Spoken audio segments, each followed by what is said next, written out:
I thought my wedding day would be the happiest moment of my life. Instead, it became the day I discovered that the two people I trusted most had been lying to me for years. My name is Emma Chen, and 6 months ago, I was standing in the most beautiful reception hall in Portland, Oregon, wearing a dress I dreamed about since I was 12 years old. Riverside Gardens was everything I'd imagined for my perfect day. String lights twinkling overhead like stars, the scent of autumn roses filling the air, and 150 of our closest friends and family celebrating what should have been the beginning of my forever. Jake Sullivan, my husband of exactly 4 hours, was sitting beside me at the head table, his hand warm and familiar in mine. At 30, Jake was everything I thought I wanted.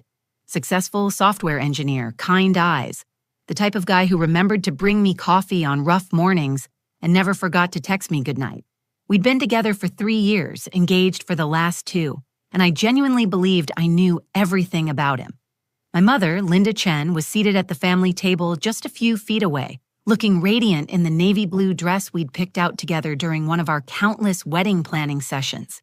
At 52, she was still turning heads, her black hair perfectly styled, her smile genuine, as she watched her only daughter celebrate the biggest day of her life. Linda had raised me alone after divorcing my father when I was 12, working 2 jobs to make sure I never felt like I was missing anything. She was my best friend, my biggest supporter, and the woman who taught me that I deserved nothing less than complete honesty and respect in a relationship. My father, David Chen, sat across from her, the first time they'd been at the same table in 16 years. At 54, he still carried himself like the successful architect he'd become. But there was something softer in his eyes as he watched me. Our relationship had been complicated since the divorce, weekend visits and awkward holidays, but he'd walked me down the aisle that morning with tears in his eyes and whispered that he was proud of the woman I'd become. Then there was my Aunt Patty, Patricia Morrison, my mother's younger sister who'd earned a reputation as the family troublemaker over the years. At 49, Patty had a gift for saying exactly the wrong thing at exactly the wrong time, usually after she'd had one too many glasses of wine. She'd already made a few comments during cocktail hour that had my mother shooting her warning looks, but I'd brushed it off as typical Aunt Patty behavior. My best friend, Sophia Martinez, was sitting at the bridal party table, still glowing from her maid of honor speech that had made everyone laugh and cry in equal measure. We'd been roommates at Portland State, and she knew me better than anyone, which is probably why she was the first person to notice the shift in the room when everything started to fall apart. The reception had been perfect up until that moment. Dinner was flawless. The band was playing all our favorite songs, and we just finished the cake cutting when the toasts began. Jake's best man had everyone cracking up with stories about their college adventures. Sophia had delivered a speech that perfectly captured our friendship, and even my normally reserved father had stood up to offer a few heartfelt words about new beginnings. That's when Aunt Patty decided she had something to say. I remember the exact moment she stood up, uninvited, her wine glass catching the light from the chandeliers overhead. She had that look in her eyes, the one that usually meant she was about to cross a line that couldn't be uncrossed. The room was still buzzing with laughter from my father's toast when she tapped her glass with her fork, demanding attention. "I have something to say, too," she announced, her voice carrying that particular tone that made my stomach drop. I glanced at my mother, who had gone completely still, her own champagne glass frozen halfway to her lips. What happened next changed everything I thought I knew about my life, my family, and the man I'd just promised to love forever. In the span of 10 seconds, Aunt Patty managed to destroy not just my wedding day, but my entire understanding of who I could trust. Because sometimes the people you love most are the ones capable of hurting you in ways you never saw coming. To understand how devastating that moment was, you need to know what my life looked like before everything fell apart. 3 years earlier, I was just another 25-year-old grabbing her morning coffee at Grind Coffee on Hawthorne Boulevard, running late for work as usual. That's where I met Jake Sullivan. He was sitting alone at a corner table, laptop open, looking frustrated as he stared at lines of code. When the barista called out, "Large oat milk latte for Jake," 3 times with no response, I walked over and tapped his shoulder. He looked up with these warm, hazel eyes, and gave me this sheepish grin that made my heart skip.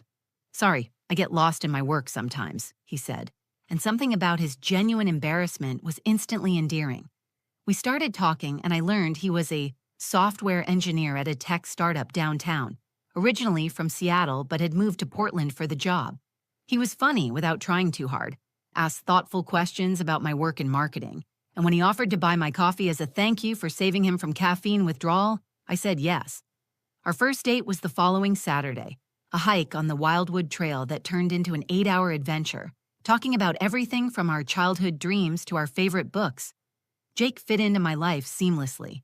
He got along with my coworkers, remembered details about my projects, and never made me feel guilty for working late or having girls' nights with Sophia. When I introduced him to my mother after we'd been dating for 2 months, I watched nervously as Linda sized him up over dinner at our favorite Thai restaurant, but she loved him immediately. "He's good for you, sweetheart," she told me later. "I can see how happy he makes you." That meant everything to me, because my relationship with my mother was the most important thing in my world. After my parents divorced when I was 12, it had been just me and Linda against everything. She worked as a real estate agent during the day and cleaned office buildings at night to pay for my college tuition. She never dated seriously, always saying she was too busy focusing on raising me to worry about men. We talked every day, texted constantly, and spent most Sunday afternoons together, trying new recipes or binge-watching shows. Linda was the strongest woman I knew. She'd built a successful real estate career from nothing, bought her own house, and raised a daughter who graduated college debt-free. She taught me that independence was everything, that I should never need a man but could choose to want one. Never settle for someone who doesn't treat you like you're the best thing that ever happened to them, she always said. My relationship with my father was more complicated. David Chen was a good man who'd made some bad choices during my parents' marriage. He'd had an affair with a colleague when I was 11, and while my parents tried counseling for a year, the trust never came back. The divorce was civil but painful, especially for a 12-year-old who didn't understand why Daddy couldn't live with us anymore. Over the years, David and I rebuilt our relationship through weekend visits and Wednesday night dinners. He never missed a birthday or graduation, and he genuinely seemed to regret how his choices had affected our family. He'd never remarried, focusing instead on his architecture firm and trying to be the best father he could be within the boundaries my mother had set. When Jake proposed 18 months into our relationship, it was perfect. He took me back to the same trail where we'd had our first date, getting down on one knee at the overlook where we'd shared our first kiss. The ring was exactly what I would have chosen. Simple, elegant, not too flashy. He'd even asked my father for permission first, which I found old-fashioned but sweet. Planning the wedding brought our families together in ways I hadn't expected. Jake's parents flew in from Seattle several times, and his sister became fast friends with Sophia. My mother threw herself into wedding preparations with an enthusiasm that sometimes overwhelmed me. She had opinions about everything, the flowers, the menu, the seating chart, but her excitement was infectious. The strangest part was watching my parents interact during wedding planning. They were polite, even friendly, united in their goal of making sure my day was perfect. David walked Linda to her car after a particularly long venue meeting, and I caught them laughing about something from when I was little. For the first time in 16 years, it felt like we might actually be a family again, even if it was just for one day. Jake seemed to love being part of our tight-knit unit. He'd call my mother to ask her opinion about surprise gifts for me, and she'd text him funny stories about my childhood that would make him laugh for days. They had an easy friendship that made me feel like everything was falling into place exactly as it should. I thought I was the luckiest woman alive. I had a career I loved, a fiancé who adored me, and a mother who would do anything for me. I was about to marry my best friend in front of everyone we cared about. I had no idea that some of the people I trusted most were hiding secrets that would destroy everything I thought I knew about my life. The moment Aunt Patty stood up with that wine glass in her hand, something in the air shifted. I felt it before I understood it. The way conversations at nearby tables started to quiet down, how my mother's posture went rigid in her chair. Patty had that look on her face, the one family members learned to recognize as trouble brewing. "I just want to say something about the happy couple," Patty announced, her voice carrying across the reception hall with the confidence that comes from too much wine and not enough filter. She raised her glass higher, and I noticed her hand wasn't entirely steady. "Emma, sweetheart, you look absolutely beautiful tonight." I smiled and nodded, expecting the usual aunt-type toast about growing up too fast or finding happiness. Jake squeezed my hand and whispered, "Here we go," with an affectionate eye roll. We'd both heard Patty's rambling toasts at family gatherings before, but then she tilted her head with this strange smile and looked directly at Jake. "And Jake, you certainly know how to pick the women in the Chen family, don't you?" The words hit the room like a physical force. Several guests laughed uncomfortably, thinking it was some kind of awkward joke, but I wasn't laughing. Something cold spread through my chest as I watched my mother's face drain of all color. Linda was staring at Patty with an expression I'd never seen before, pure terror mixed with fury. "Patty," my mother said quietly, but her voice carried a warning that made the hair on my arms stand up. "Sit down." "Oh, come on, Linda," Patty continued, swaying slightly as she gestured with her wine glass. "Everyone's family here. We can be honest about things." She turned back to the crowd, her voice getting louder and more theatrical. "I mean, it's not every day a man gets to sleep with both the mother and the daughter, right?" The laughter stopped completely. The silence that followed was deafening, the kind of quiet that happens when something terrible is about to unfold, and everyone knows it. I felt Jake's hand go tense in mine, and when I looked at him, his face had gone pale. "You know he slept with your mother, right?" Patty said directly to me, her words clear and precise despite the wine. "Your precious Jake here had quite the little affair with Linda about 2 years ago. Everyone thought it was so sweet how well they got along." The world tilted sideways. I heard someone gasp. Maybe it was Sophia. Maybe it was me. My brain refused to process what I'd just heard, like it was rejecting information that couldn't possibly be true. But then I looked at my mother's face, and I saw the truth written there in stark terror. Linda's champagne glass was trembling in her grip, her knuckles white as she squeezed tighter and tighter. "Patty, please," she whispered, but it was too late. The damage was spreading across the room like wildfire. "I was drunk," Jake said suddenly, his voice cutting through the stunned silence. Not, "That's not true," or "She's lying," or "How dare you?" Just, "I was drunk. It was years ago." Those words hit me harder than Patty's revelation, because Jake wasn't denying it. He was justifying it, explaining it, making excuses for something that apparently actually happened. My mother's glass shattered in her hand. The sound of breaking crystal seemed to wake everyone up. Blood mixed with champagne as it dripped onto the white tablecloth, but Linda didn't seem to notice. She was staring at me with tears streaming down her face, her mouth opening and closing without sound. "Emma, it didn't mean anything," Jake continued, his voice getting desperate as he turned to face me fully. "You have to understand, we were going through that rough patch where you were working those crazy hours, and your mom was having problems with that client from hell, and we just—" "Stop," I said, but my voice came out as barely a whisper. The pieces were falling into place with horrible clarity. The rough patch he was talking about happened 6 months after we started dating. I remembered it. I was working on a major campaign launch and pulling 12-hour days.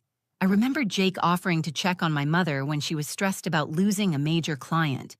I remembered thinking how sweet it was that my boyfriend and my mother were looking out for each other. I remembered my mother acting strange for weeks afterward, being overly attentive to me, buying me expensive gifts for no reason, asking constantly if I was happy with Jake. I thought she was just being a protective mother. Now I realized it was guilt. "How many times?" I heard myself ask, my voice sounding foreign to my own ears. Jake looked stricken. "Emma, please, let's not do this here." "How many times?" I repeated, louder this time. The silence stretched between us while 150 guests watched my life fall apart in real time. My father had stood up from his table, his face a mask of fury as he stared at Jake. Sophia was moving toward me, but I held up a hand to stop her. This was my moment, my choice, my life exploding in front of everyone I cared about, and somehow I had to decide what to do next. The silence stretched on for what felt like hours, but was probably only seconds. Jake's face was a mask of desperation and guilt. My mother was bleeding from her shattered glass while tears streamed down her cheeks, and 150 people were staring at me, waiting to see if I would crumble or explode. But in that moment of absolute chaos, something unexpected happened. A strange calm washed over me, like standing in the eye of a hurricane. All the noise, the whispers, the shuffling chairs, even Aunt Patty's continued rambling, faded into background static. For the first time in my life, I had perfect clarity about what I needed to do. I looked down at my hands, still intertwined with Jake's, and saw my wedding ring catching the light from the chandeliers. The diamond solitaire that he'd saved for 6 months to buy. The ring I'd admired on my finger for 2 years. The symbol of a promise that had apparently been broken before I'd even known it existed. "Emma, please," Jake whispered, his grip tightening on my hand. "Can we go somewhere private and talk about this? This isn't how I wanted you to find out." That sentence hit me like a physical blow. "How you wanted me to find out," I repeated, my voice steady despite the earthquake happening inside my chest. "You never wanted me to find out at all." I pulled my hands free from his and stood up slowly, my legs surprisingly steady beneath me. The room held its collective breath as I reached for my wedding ring, sliding it off my finger with deliberate care. The metal felt foreign now, like it belonged to someone else's life. "Emma, don't," my mother said, her voice breaking. She'd wrapped her bleeding hand in a napkin and was trying to stand, but my father had moved behind her chair, his hands on her shoulders keeping her seated. "Don't what, Mom?" I turned to face her, and I was surprised by how calm my voice sounded. "Don't react badly to finding out that my husband and my mother betrayed me. Don't make a scene at my own wedding reception. Don't embarrass the family."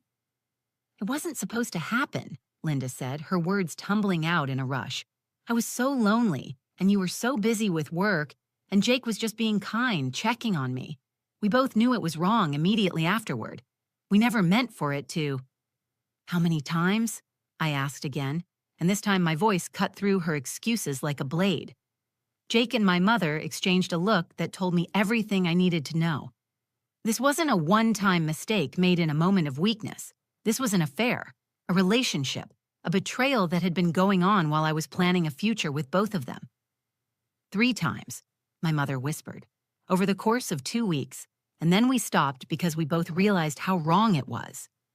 2 years ago, I said, the timeline crystallizing in my mind, when I was working on the Morrison account, when I was pulling those long hours and you kept offering to bring me dinner at the office, when Jake started having those mysterious work emergencies that kept him out late.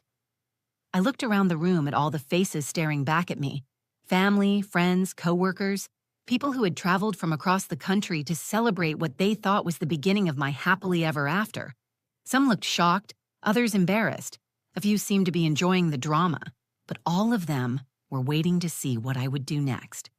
That's when I realized I had a choice. I could let this moment define me as a victim, or I could take control of my own story. I walked over to where my father was standing behind my mother's chair.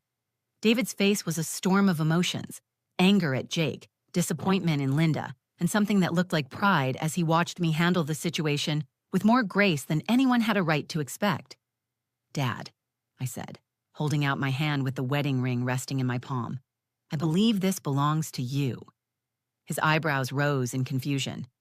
"Emma, I don't understand. You paid for this wedding," I said clearly, my voice carrying across the silent room.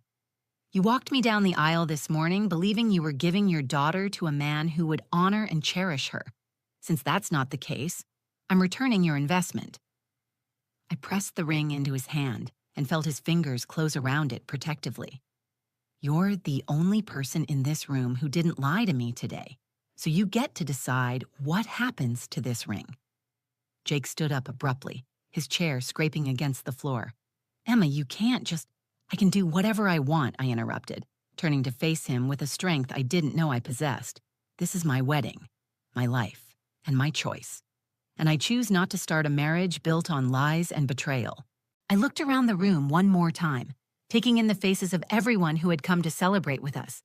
"I need to get some air," I announced. "Sophia, can you get my purse?" My best friend was already moving, grabbing my clutch from the head table and pushing through the crowd to reach me. She didn't ask questions, didn't try to talk me out of anything.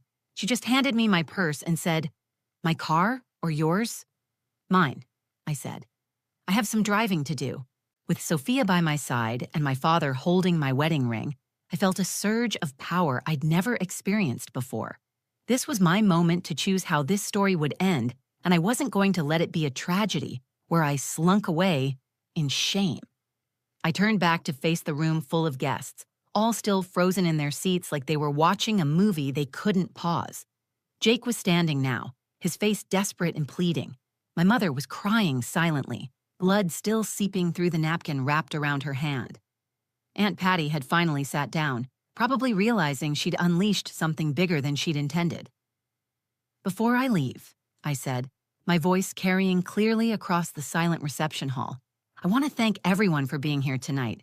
You came to celebrate what you thought was the beginning of a beautiful marriage, and instead you got a front row seat to the end of one before it even started." A few people shifted uncomfortably in their seats, but no one looked away. I had their complete attention, and for the first time all evening I was going to use it. "Mom," I said, looking directly at Linda, "you taught me that I should never settle for less than I deserve. You raised me to believe that honesty was the foundation of any relationship worth having.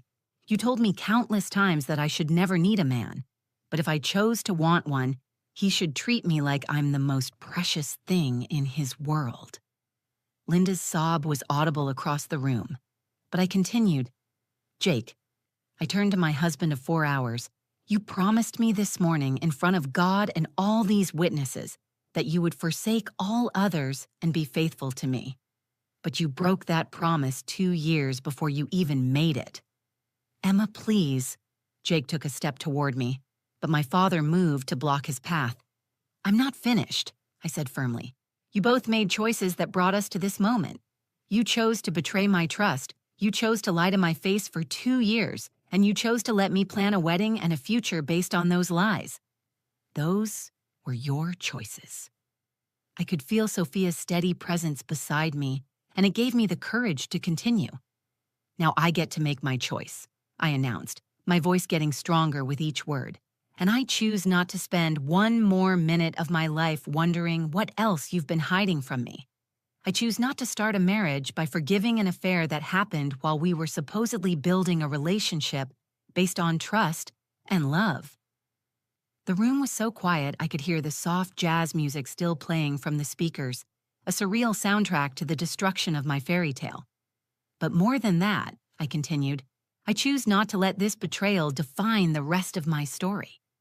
3 months ago, I was offered a promotion at a marketing firm in Denver. It was an incredible opportunity. Senior marketing manager, 40% salary increase, leading my own team. I turned it down because I wanted to stay close to Jake and my mother. I chose love over ambition." I saw Jake's eyes widen as he realized where this was going. "Well, it turns out the love I was choosing to stay for was an illusion, so I'm making a different choice now." I looked around the room at all the faces staring back at me. "I called them last week when I was having second thoughts about the wedding. Turns out the position is still available." My mother gasped. "Emma, you can't just leave." "I can do whatever I want," I said, echoing the words I'd spoken to Jake just minutes earlier. "I'm 28 years old, I have no children, no mortgage, and apparently no husband. I can go anywhere and do anything." I turned to address the entire room. "So here's what's going to happen. I'm going to walk out of here tonight, drive home to my apartment, and start packing. On Monday morning, I'm going to call my new boss in Denver and accept that position. In 2 weeks, I'll be starting a new life in a new city where no one has lied to me or betrayed my trust." Jake looked stricken. "You can't just throw away 3 years." "I'm not throwing anything away," I interrupted. "You already did that. I'm just refusing to pretend it didn't happen." I looked at my mother one last time. "I hope it was worth it, Mom. I hope those 2 weeks of whatever you two had was worth losing your daughter's trust and destroying her wedding day." Then I turned to my father, who was still standing protectively behind Linda's chair with my wedding ring clutched in his hand. "Dad, thank you for being the one person in this family who actually kept their promises today. I'll call you when I get to Denver." I took Sophia's arm and started walking toward the exit, my wedding dress trailing behind me like a white flag of surrender that had somehow transformed into a banner of victory. "Emma, wait!" Jake called out, but I didn't turn around. "Let her go," I heard my father say firmly. I think you've done enough damage for one night." As we reached the door, I turned back one final time. "Enjoy the rest of the reception, everyone. The bar's paid for until midnight." And then I walked out of my own wedding reception and into the rest of my life. 6 months later, I'm sitting in my corner office on the 23rd floor of a glass building in downtown Denver, looking out at the Rocky Mountains while I finish my coffee and think about how dramatically my life has changed. That woman in the wedding dress who walked out of Riverside Gardens feels like a completely different person now, and honestly, I'm grateful for that. The move to Denver was exactly what I needed. Within a week of arriving, I threw myself into my new role as Senior Marketing Manager at Pinnacle Creative Solutions. The work was challenging and demanding, requiring all my focus and energy, which meant I didn't have time to wallow in self-pity or second-guess my decision. My team embraced me immediately, and my boss, Rebecca, became both a mentor and a friend. She never asked about my personal life beyond the basics, but she somehow understood that I was rebuilding myself from the ground up. The hardest part wasn't the betrayal itself. It was dealing with the aftermath from everyone back in Portland. My phone exploded with calls and texts in the weeks following the wedding. Jake called 17 times the first day, leaving increasingly desperate voicemails begging me to come back and talk things through. I listened to exactly one of them before blocking his number entirely. My mother's messages were worse in some ways. She sent long, rambling texts at all hours, explaining and re-explaining what had happened, as if the right combination of words could somehow undo the damage. She talked about loneliness, about how Jake had reminded her of my father in his younger days, about how guilty she'd felt afterward. She promised it would never happen again, swore that she'd end any contact with Jake, begged me to give her a chance to make things right. I read every single message she sent, but I never responded to any of them. Some betrayals are too deep for apologies to reach, and some trust, once broken, can't be rebuilt with words alone. The person who surprised me most was Aunt Patty. 3 weeks after the wedding, she called me directly and said something I'll never forget. "I know you probably hate me for ruining your wedding day, but I couldn't stand watching you marry someone who had already cheated on you. You deserve to know the truth before you legally bound yourself to a liar." It was the most thoughtful thing Patty had ever said to me, and it made me realize that sometimes the people who cause us the most pain are actually doing us the biggest favor. She was right. I did deserve to know the truth, even if it destroyed everything I thought I wanted. My relationship with my father, surprisingly, became stronger than it had ever been. We started having weekly video calls every Sunday morning, and for the first time since I was 12, I felt like I had a parent I could completely trust. He never tried to defend my mother's actions or pressure me to forgive her. He just listened when I needed to talk and gave me space when I needed silence. "You handled that situation with more grace and strength than most people twice your age," he told me during one of our calls. "I've never been prouder of you than I was watching you take control of your own story that night." The wedding ring, by the way, went to a very good cause. My father had it appraised and donated the money to a women's shelter in Portland. "Seemed like the right thing to do," he said when he told me about it. Turn something that represented broken promises into something that could help other women start over. My new life in Denver has been everything I didn't know I needed. I joined a hiking group and discovered that the Colorado mountains are even more beautiful than the Oregon trails Jake and I used to explore. I made friends who know me as Emma, the marketing executive, not Emma, the girl whose wedding imploded spectacularly.